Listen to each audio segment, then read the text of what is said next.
U.S. pledges another $2.6 billion in weapons aid to Kyiv, statement. Here's a summary of the article.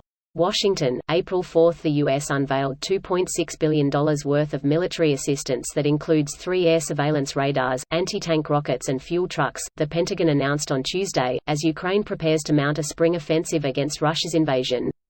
Reporting by Mike Stone in Washington, editing by Jonathan Otish.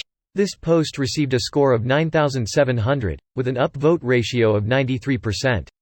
Here are the top comments in response to this article. Greater than armored bridging systems? Never could get the bridge to work, but this baby works just fine. Does it come in black? It's a black tank? I'm not terribly fond of Jimmy Fallon, and absolutely abhor Andy Dick, but this is still kinda enjoyable to watch. If Andy Dick had died in the 90s, we'd still have Phil Hartman. Steven Seagal must be pissed. Sad slap fight noises. Starts to stumble, farts, faceplants, farts some more. Shitspants. Bobby Fingers covers that so well. Check him out on YouTube. It's a wild ride. The Russian embassy in Washington reacted to the announcement by accusing the United States of wanting to drag out the conflict as long as possible. Well yeah, you get worn out, Ukraine gets the help it asked for, it's not our soldiers, and we get to allocate old equipment that would go unused otherwise.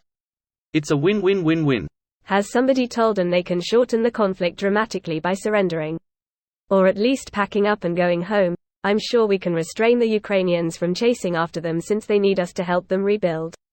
I just love that mentality so much from Russia and Timkis. The US is trying to stoke the flames of war and violence so they can profit off it all. My guy, the cycle literally would cease to exist if you simply got the fuck up and went home like we asked you God knows how long ago now. But US can invade others and you are fine with it. No, I am not. I can criticize both for waging needless wars. Russia is the one waging it now. At least the US attempts to make it look like they prosecute war criminals and don't give them medals after learning about the atrocity, instead of making it a feature of their society. I know who I would rather be invaded by. It's a bit hilarious that the US is arming and supporting Ukraine with 1980s surplus and the change from between the couch cushions, and it's killing Russia. You'd think that might make Russia and China step back and take a moment to think about what actual effort on the part of the US would do to them, but no.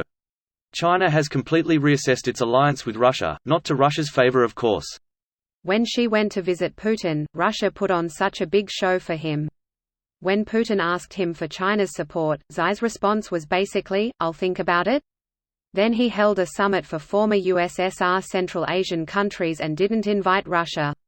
LMAO. Don't forget that Putin went ahead and put nuclear weapons in Belarus just a couple of days after Xi and Putin put out a joint statement to not put nukes outside their country. Yay. China is rethinking a lot, I would wager. This video was automatically created by Reddit to speech.